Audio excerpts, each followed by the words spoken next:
Toi whaatala whaatola whaapobonga o tala whauma le si ufonga le lau mua mole nei tae au.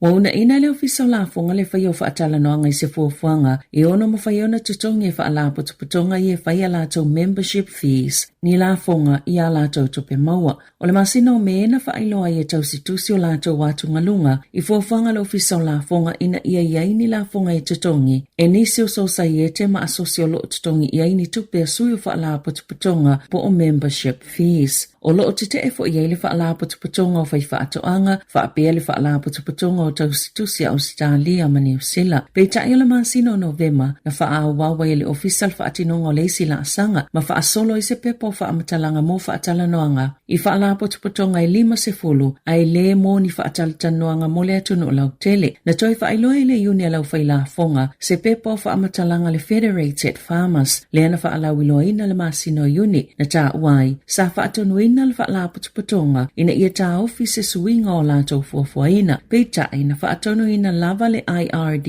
e whaawau pea, whaatala noa ina o lato o lo I tutonu, e tāpuni e leava noa I le lau tele, ma o se tūlanga ua soli ai a iainga, o le tatala le ama whaailoa I New Zealand, o ana polisi o la fonga, na tali lo fisa o la fonga, o whaatala noanga pitola tamai na whaia, o ni soala upulenga tangata mwhaala putuputonga na whaali o lato manato, ili whaatala noanga lea na whaia I a Februari.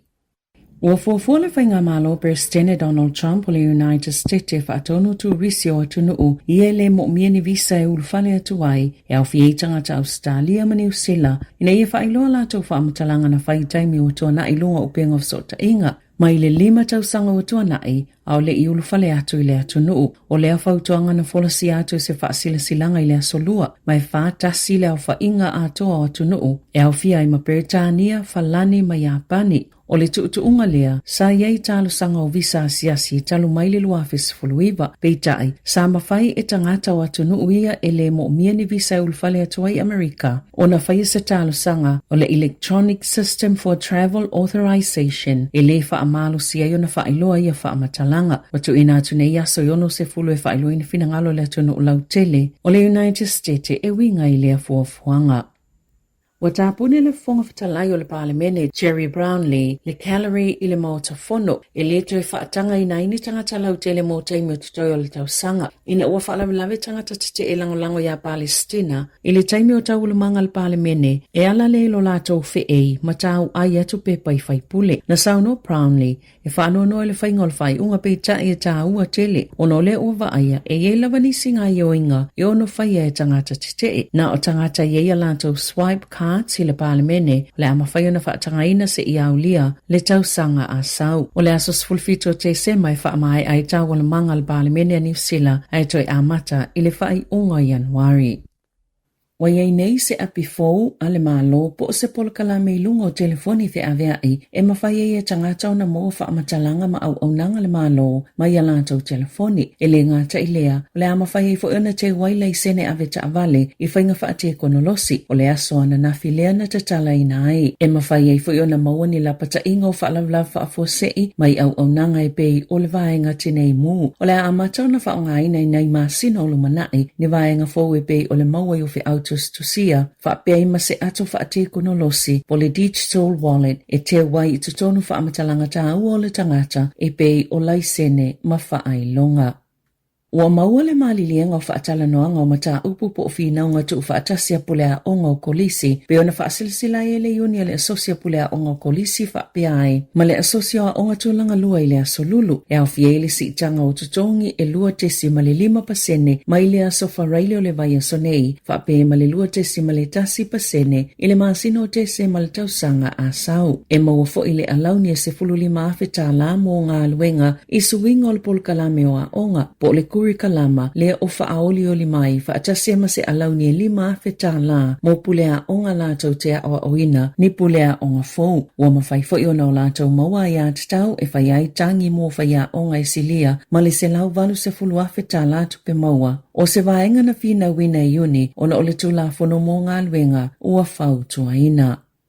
E tā ua tele le mātāla I le pepesi o le misela e maisela vai ainga o tā pena ni whai ngā malanga I le taimi le kirisimasi. E le ngāta I totono New Zealand, ai whaapea tunu e asiasi I ai, pe ona sauno ai Dr. Chris Puli Uvea, o se fōma I tonga e whaapitoa I tui pui pui, ai ala ala I New Zealand. Wa atu le valulua pasene tamaiti New Zealand, ua mai atui pui pui. Pe ona sauno le ali I fōmai, o tamaiti Pasifika mai le taitasi o le tailima tausanga, e tusale ma le valu se fulu pasene o Lato o mai atu I pui pui. O whamawina le soifo malolo I New Zealand, le to'otolu se fulu tangata wa afia le misela I le atu nuu, I naiva ya sautuana I atu, e au fieli to usfultasi au kilani, ma le to avalu I Wellingtone. Na saunoa Puli Uvea, e te tauna au fia I tā penanga mo whai ngā malolonga le nofo sila fia, e winga ya afianga tō ngā o le misela, e au fia ya afianga tō mau, ma whaopopo le pui pui ngai ala I tui pui pui, ina ia saunga le mu tā whaonga tangata umale kirisimasi, ma le tau sanga fau. O le whai o le tui pui pui, e tau fie le vai rusi mai lona whai o ia tau langa. E te tau na au sia le iwa 5% o tangata e mai a tui pui pui. Ina ia mawhai o na pui pui a le atunu o pe ape pesi le wha mai.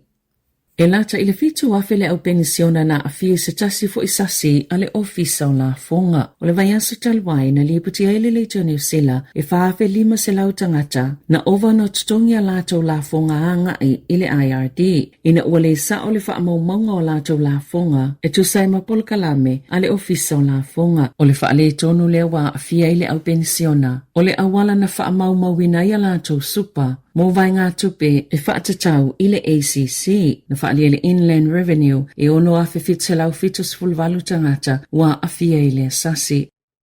O lo whaatalitali tangata whaatau e oka lātou o loa mai le company fōu ale IKEA peitai na whaalia se tasi o tangata ua tele lona sila fia I whaatawa inga e lona talitonunga o le a le tau fia mai e tangata mai le toi a ngai pea I le IKEA mo nisi whaataunga o le vai aso taluaina tatala ina I le whale uloa mo mua le IKEA I au kilani New Zealand. Na whaalia so upol company lātou tele I mawhauwhau ina o se tūlanga le o I ai le telo le mana onga peitai o le ala le ua umia na whaatalitali tangata ia lātou oka na whaalia foi o tangata whaatau na whaia lātou oka po whaataunga o le a whaafsota I na le au whaingaluenga I na iaso ia ulumanai e whaatau langa I ni aso e io e whaaho o tuwai a lātou oka. O atutu whaatasi le whaipulo le National, Barbara Kurigia, ma le whaipulo le Labour, Helen White, e te ea tu ia awhianga o whanau mai upenga o fisa o ta inga, o wala awai whaipulo le palemene, mo nisi puipuinga mai ia awhianga, au amata whaamamalu ei au se tālia le whaasao ta mai ti lalo ta isfulono tau sanga le mātutua, o na to iaini ala to ito lau I upenga o fisa o ta inga, e pe o le TikTok, Instagram, YouTube, ma le Facebook, o na nafina amata whaamamalu e le whaasalanga, o se whaala potopotonga po company e whaia ia upenga o sota inga pe ale usta ia tu la fono al malo Australia mai o atu le 5 miliona tā la le whaasalanga na ngā lulu e whaatasi Kurikia mo White e le whaatulanganga o se whaalinga le whalitusi al palemene e tā ua le Worst Children's Library o ni whata e tumu I tusi o lo au ili e nisio vaenga po whaamatalanga o lo matamata I tamaiti lunga upenga o sota inga na sauno White o le tele o mātua lātou tele o sila fia mea ia lo matamata Peva ai ia ia lato whanau na whaalia le polisilo le Safe Surfer sa ia le whaosofianga na mafuai le afuafuanga o le Safe Surfer e ngā o sina ni olo e puipui e tamaiti mai sa wanga ma afianga I lunga le interneti masalangulango fo I le whaatinunga o le whaalinga I le palemene. I talonga